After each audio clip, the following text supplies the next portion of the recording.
Basta, manda ka sa akin. Imbis na yung baboy ililitson ko, ikaw ililitsonin ko. Paano ko yun? Paano ko Manda ka talaga sa akin. Ililitsonin Paano kita ng buhay. Paano kayo mababayo? Punong-puno ako ng bahay ng mga pamo. Ang delete mo yan. Hindi ko pwedeng i-delete yan. Pamo ko yan eh. Mamaya titignan ko. Puno ko ng bahay. May nagre-recruit pa nga sa akin eh. Ayoko lang sumali. Mongoloid kasi na pam eh. Ano, baka inaanap ka na naman ba ng mga babae mo? Yung iba, pinakamusta ako. O yun, sumusunod na pala o yan na. O yan, sinusundan ka ng mga babae mo. Kay gate yun yan eh. Paano ko naging babae yan? Hindi ko yata naging. Ay, nako da. Ano ba itong anak po mo? Ang daming babae. Manang-mana talaga yan sa'yo, Nak. Manang-mana talaga yan si Dada. Sa papa. Manang-mana sa papa yan. Ano babae yan? Mongoloid naman ito. Yung babae yan. Oh. Ay, oo nga pala. May tanong ako sa'yo. Nak. Ano? Asawa, di ba naalala mo si Kai? Ito. Ano, 911. Dati ba naging jowa mo si 911? Oo or hindi? Sino? Si Kai. Si Kai. Hindi ko naging jowa yun. Hindi ko tinanggap na maging jowa. Hindi ko tinatanggap na maging jowa yun eh. Sabi niya sa akin, jowa ko daw siya. Anong jowa? Kapal naman. Hindi ko kita jowa. Ba't nabaliw yun sa'yo dati? Hindi ko alam. Alam mo ba asawa? Si Kai, nabaliw yan kay 911 dati. Hayop na yan si 911. Diyos mo naman kung ano na naman siguro pinagagawa nito sa habang nagbibideo call. Diyos mo. Malakas kasi karisma ko sa babae. Oo, patot mo. Sabi pa naman, Dada, ayaw ko patulogin ni 911. Dada, miss mo na yun. Diyos mo, mali-mali kayo ng dalawa. May problema kayo, ako yung nilalapitan nyo. Diyos mo. Matutulog na daw siya tapos kaka-open ko pa. Matutulog ka na. Sabi sa kanya. Ikaw ba na matulog? Ginaganon ko siya. Kinukulit-kulit ko siya. Matutulog na ako. Sabi niya. Di matulog ka, mukhang ina mo, basta nakablock ka na sa akin pag gising ko sa kanya. Tapos mura mo kahayop ha. Tapos naumay na ako sa kanya. Oo, ang bilis mo kasi magtawa sa isang babae. Naumay ako sa kanya, tapos meron kasing kapalit. Nakita lang masasabi ko siya daw. Meron kasi siya. May Hindi po. Ano sa cover? Si ano to? Ito yung cover namin dati nang gugulo kami.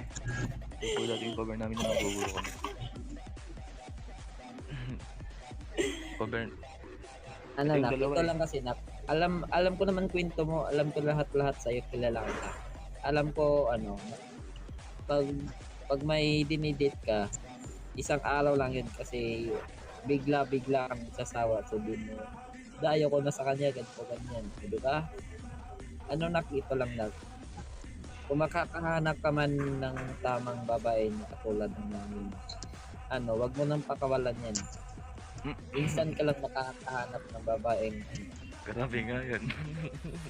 yung mamalit ka ng totoo,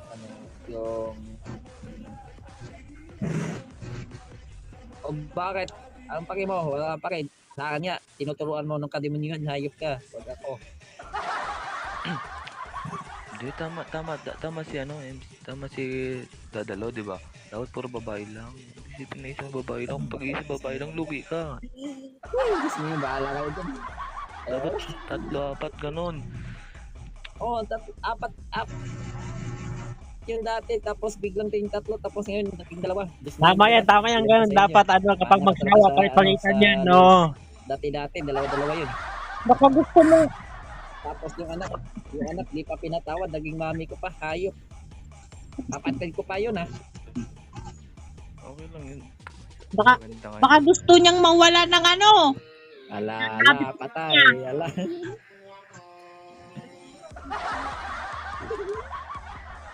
Mandami pa akong reserba dito. Pag sawanap po ko sa Oppo, meron po ako sa Papa. Pag sawa ko sa Papa, meron pa po ako. Padang ako. Yung pa ako. Yung pa ako. Uy, may karing. Lahat ng may karing pinapatos mo. Diyos mo yung malimar. Akala ko ba dati yung may walang karing pinapatos mo. At ngayon may karing na. Pag wala kasing karing pangit, dapat may karing para may thrill. Di ba po? Para diretso retry. Hey. Ano yun? Ay Baka parang may ano thrill. Ay oo nga pala. Naalala ko pinapatos mo din yung ano. Yung malalaki na yung edad. Diyos mo yung malimar dati. Hindi pa ako pumatos ng ano dito, ng ka-age ko ng ginagalis ko dito. Grabe ka naman. Naalala ko ano. Oh, Hindi kabit. po Daming kabit niyan. Asawa. Daming kabit niyan. Diyos mo yung malimar. Dati lang. Isang gabi lang, ano, one night stand lang yun, parang one night stand lang yan kasi ano, isang gabing video call tapos kinabukasan wala na, nagsawa na yung isa. Diyos mo yung malimar, sarap ang tugin ng utak nito eh. Tapos sasabihin sa akin, ay okay lang yun da kasi tinuturo, kasi sabi nga ni Daddy Lo, ano, okay na yung maraming babae. Diyos mo yung malimar, magturo tong ano, lulot, sarap kong tugin ng ulo pag-untugin. Okay na madami. Okay, madaming babae. Wala naman kasi kwenta yung nakaka-video. Tignan mo. May nakawala ng pagkaan. Anong walang kwenta, Diyos mo yung malimar? Tapos na nakuha eh. Okay. Tingnan mo lola mo, tawa eh. Ang daming babae niyan dati. Hindi mo lang alam. Nakuha mo na sa dukitan. Natatawa ako natatawa kasi. Naalala ko, tinuro yung ano, andun tayo sa room dati. Tayong tatlo, tinuruan ka ng lolo mo. Naalala ko yun. Ito ha. Yung dalawa. Natatawa ako kasi yung dede ko kinain ng bawi mo. Oh, diba tama? Parang tawa ka. Saka na, parang ikaw ah. Yung sad boy ka po. Sad boy, tabay punta sa BOP. Mapili. Ha? Ikaw na. Nag-MC ako sa BOP. Tapos Oh, biglang yung may ano, umap. yun yung ano, yung, Bigla siyang tumatos. Nakita ko nakapalo sa akin. Sinasakay kong namin. Nag-BOP. kaya nga, sinundan kita. Kala ko asan ka na naman. Diyos me naman. Kalaan mo yun. Andun si BOP tapos ay ng babae. Diyos me naman. Hello 911. Pwede ka bang ano maging jowa? Hayop na yan. Pupo talaga. Ang daming babae nito. Tamang BOP. Ayok kasi dati na kailangan mong BOP.